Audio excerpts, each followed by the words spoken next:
Alors bonjour à tous, aujourd'hui nous allons faire le récit de Saint Tozzo, évêque d'Augsbourg, martyr en 661 de notre ère. Le théâtre des travaux apostoliques de Saint Tozzo fut l'Algo, contrée située en Souabe, entre le lac de Constance et les Alpes tyroliennes. Non content d'avoir évangélisé ce pays pendant sa vie, il voulut lui assurer des apôtres à demeure en dotant richement le monastère de Fouessen, fondé par saint Magnus, qui avait lui-même ramené de Saint-Gall dans un de ses pèlerinages. C'est sans doute la raison pour laquelle on a représenté saint Tozzo avec un flambeau à la main. La légende donne à ce flambeau une autre signification. Elle rapporte que, se rendant en tombeau de Saint-Gall et portant une torche pour s'éclairer la nuit, la pluie et le vent ne purent l'éteindre. C'est au retour de ce pèlerinage qu'il conduisit saint Magnus, premier abbé de Fouessen, vers la Bavière. Il fut enseveli dans l'église de Saint-Affre, où sont encore ses reliques. Alors, ici nous avons un récit assez particulier, encore une fois. Nous avons un saint qui, visiblement, est très zélé, puisque, comme nous le dit le texte, non seulement il a évangélisé toute une contrée pendant sa vie, mais en plus, il a eu le génie d'imaginer la suite, d'imaginer le futur, de vouloir assurer l'avenir dans ce lieu, probablement peut-être après son départ ou sa mort. Eh bien, c'est quelque chose d'assez extraordinaire, puisque le texte nous dit qu'il a voulu assurer des apôtres à demeure en dotant richement le monastère de Fouessen.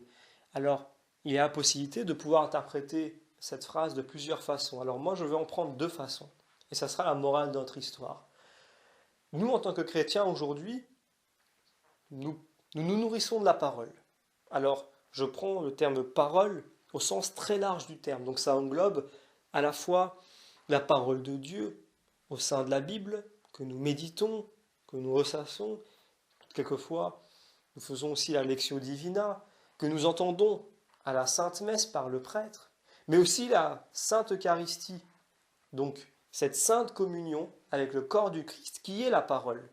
Alors, nous recevons beaucoup. Et quelquefois, nous avons le défaut de nous mettre dans une certaine sécurité, dans un certain confort spirituel, voire intellectuel quelquefois. Et ce confort-là n'est pas bon.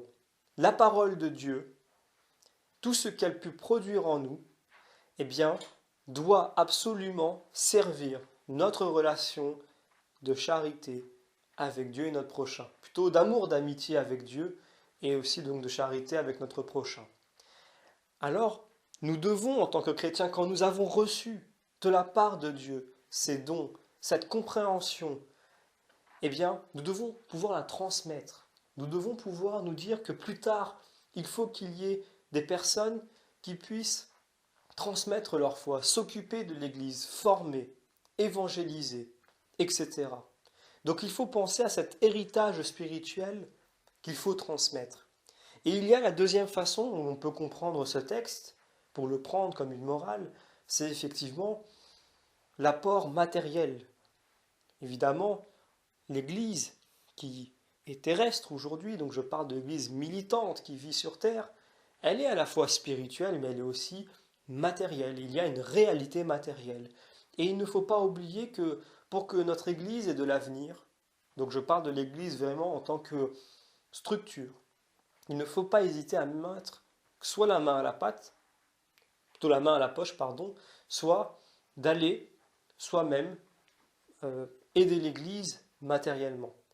Alors, c'est quelque chose qui peut paraître un petit peu particulier, mais la réalité, c'est que l'Église, au niveau des paroisses, au niveau des églises, donc en tant que lieu de culte, il y a également les prêtres, les séminaristes, donc ce sont ces jeunes qui rentrent dans le séminaire en vue de devenir soit diacre permanent, soit diacre en vue de devenir prêtre.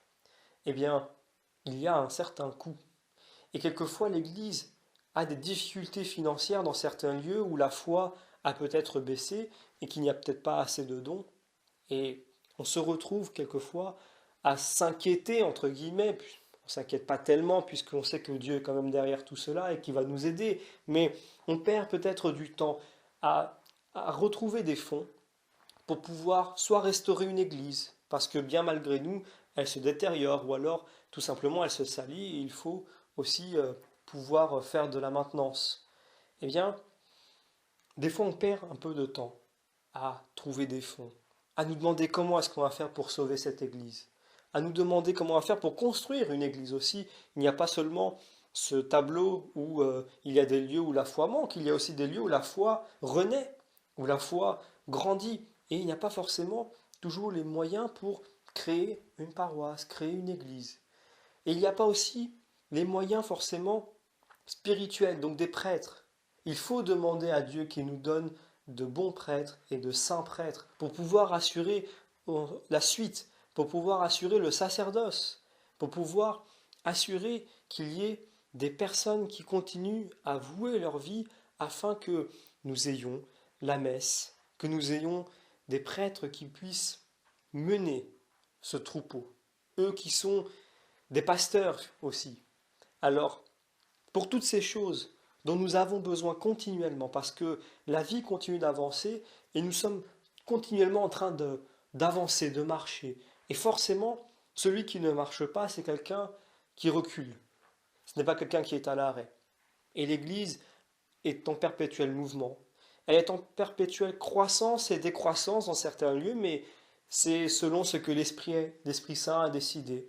Quelquefois, l'Esprit Saint donne des grâces à certaines personnes dans certains lieux, et quelquefois il se retire. On le voit souvent dans la Bible.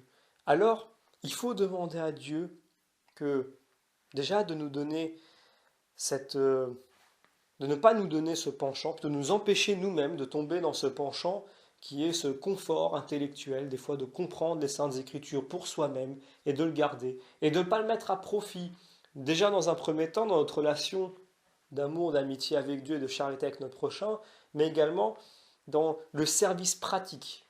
Donc vraiment, peut-être endosser une mission dans la paroisse. N'hésitez pas à aller dans votre paroisse et à demander, à faire une mission. Donc soit de nous occuper du catéchisme, mais pour le faire, il faut se former un minimum.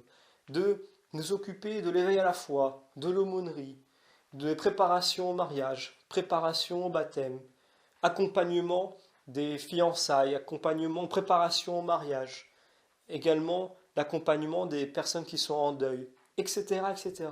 Il faut des moyens humains, il faut des moyens matériels, et il faut que nous en soyons des acteurs et que nous continuions à confier cela à Dieu dans la prière afin que toujours il puisse assurer un avenir pour notre Église. Donc là, je parle encore une fois de l'Église au sens très large du terme, à la fois l'Église en tant que bâtiment, structure, et l'Église en tant que croyant, afin que pour tous ceux qui ont soif de la parole, eh bien, quand ils cherchent, ils puissent trouver quelqu'un qui leur dise oui, il y a des groupes d'aumônerie, il y a des groupes d'effet à la foi, il y a des groupes de partage biblique, il y a des groupes de prière, il y a des groupes de rosaire.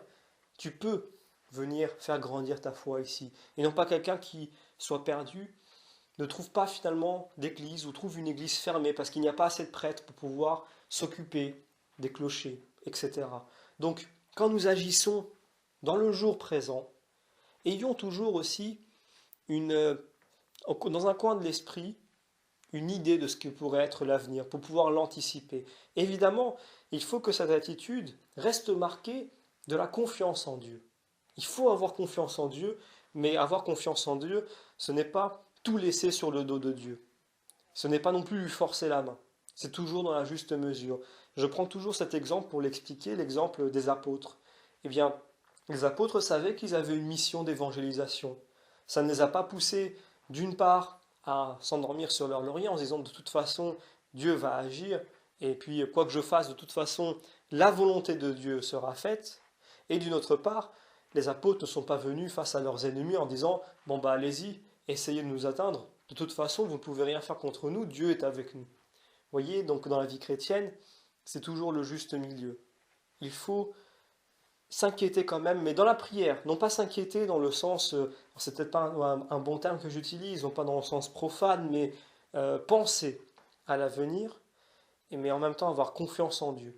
Et donc toujours confier cela à Dieu, et parce que nous le prions en Église, nous le prions ensemble, nous tous qui formons le corps du Christ, eh bien, nous pouvons être certains que Dieu fera ce qui est bon pour nous, pour la localité, pour l'avenir de l'Église dans tel ou tel lieu.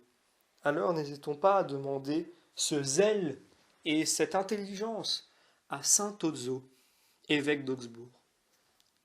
Saint Ozo, priez pour nous.